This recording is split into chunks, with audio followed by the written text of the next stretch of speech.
তাহলে আমরা আয়তঘনের ক্ষেত্রফল জানার জন্য আয়তক্ষেত্রের ক্ষেত্রফলটা আগে দেখে নিই। আয়তক্ষেত্রের ক্ষেত্রফল কেমন ছিল? দৈর্ঘ্য গুণিত প্রস্থ। এর কটা ছিল তল? একটা ছিল। তাহলে তোমরা বলো আয়তঘনের কটা তল আছে? 6টা। তাইলে বলো না সমগ্র তলের ক্ষেত্রফল মানে 6টা তলের মোট ক্ষেত্রফলটাই ওঠেনো নেই।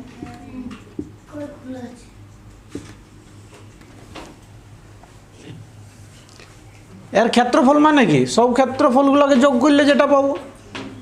তাহলে কটা তল পালি আমরা? 6টা। এই 6টা তলের মধ্যে তোমরা একটু যদি আলাদা করার আমরা চেষ্টা করি তো দেখো কেমন কেমন তল পাচ্ছি। দেখো এই তলটা যেমন আছে এর বিপরীত তলটা সেম আছে। এই তলটা যেমন আছে বিপরীত তলটা সেম আছে। এই তলটা যেমন আছে বিপরীত তলটা সেম আছে। তো আমরা এক কাজ করছি, এই রকমভাবে রাখছি আয়তঘনটাকে। কেমন রাখছি? এইভাবে।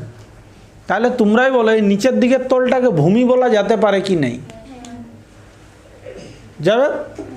আচ্ছা এইগুলাকে দেখো, এগুলা পাশে পাশে আছে তলগুলো, এইগুলাকে বলবো পার্শ্বতল। কি বলবো? পার্শ্বতল। তো বলো তো কটা পার্শ্বতল আছে? 1 2 3 4। পার্শ্বতল কটা? 4টা। 1 2 3 4। ভূমি একটা, আর এইটাকেও তো ভূমি করতে পারি আমরা। তাহলে সব ক্ষেত্রফল মানে কি? মোট 6টা ক্ষেত্রফল মানে আমরা কি বলবো? পার্শ্বতলের ক্ষেত্রফল মানে কটা তল হইলো বলো?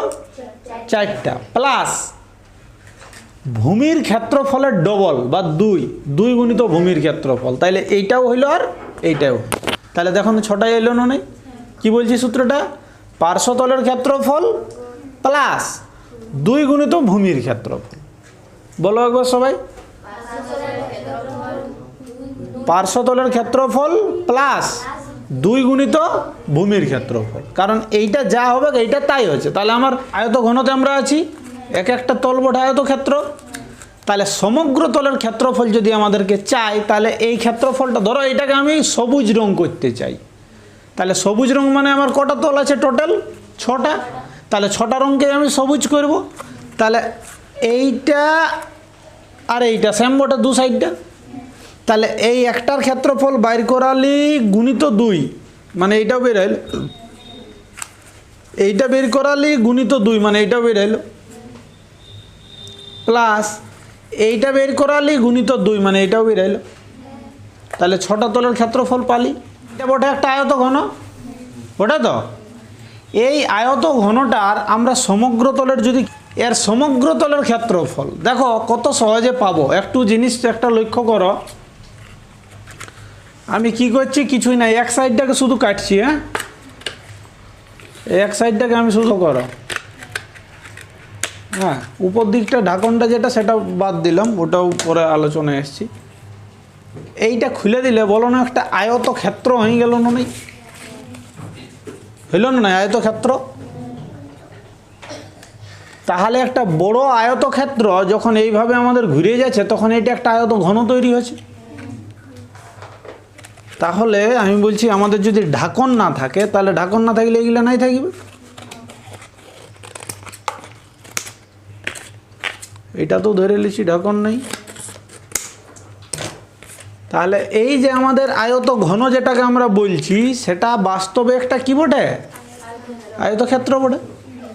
তাহলে এই আয়তঘন যেটা আছে এই আয়তঘনটার সমগ্র তলের ক্ষেত্রফল মানেই এই গোটাটা বটে, বটে তো।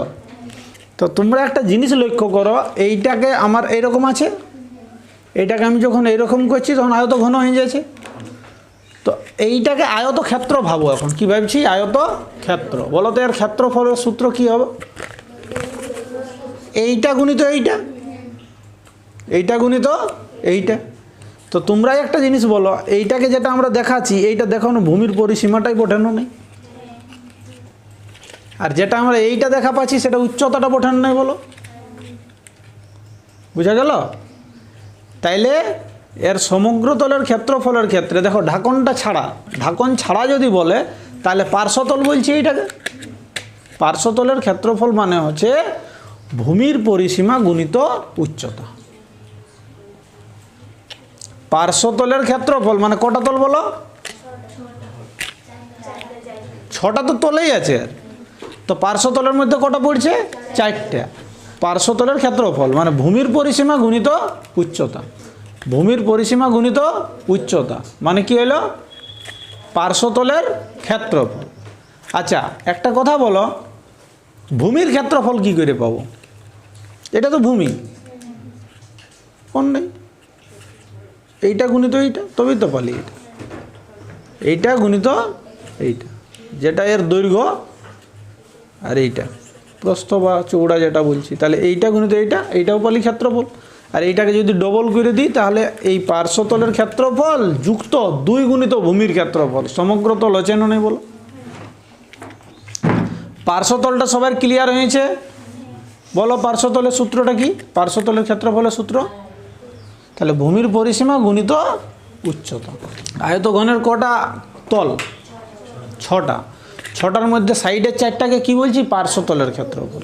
আর এইটা আর এইটা এর আগে ভূমি ধরে নাও, এইটাই ভূমি বলো বা এইটা ভূমি বলো, বা দুটাকেই তুমি ভূমি বলতে পারো।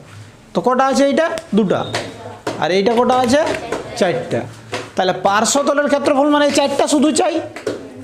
তো এইটার 4টার ক্ষেত্রফলের তোমাকে আমি বের করাতে বলছি। তো এইটা 4টার ক্ষেত্রফলকে যেটা বের করাচ্ছ সেটাই এইটা, মানে আমি আরেকবার বলছি, এই 4টা তলকে রং করতে বলছি, ধরো লাল রং করতে বলছি। কী রং? তাহলে এই টোটাল যেটা পালি এইটা হইল আমাদের পার্শ্বতল নয়। বুঝা গেল পার্শ্বতল কোনটা? এই 4টা তল মানে হলো পার্শ্বতল, এইটুকু তো বুঝেছ।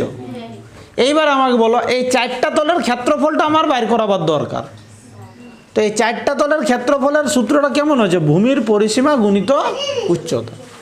এইটা কেনে হচ্ছে সেইটা যদি বুঝতে চাই তখন এরকম খুললেই আমরা দেখা পাচ্ছি। দেখো এইটা গুণিত এইটা মানে এই পুরাটা। তো এইটা কি বটে? ভূমির পরিসীমাটাই বটে না? গোল করলেও এটা কিসে রূপান্তরিত হচ্ছে? পরিসীমায়। এটা যখন গোল করছি তখন এটা কিসে রূপান্তরিত হচ্ছে? পরিসীমায়। যখন খুলছি তখন ওই প্রস্থ, আর এইটা হচ্ছে দৈর্ঘ্য।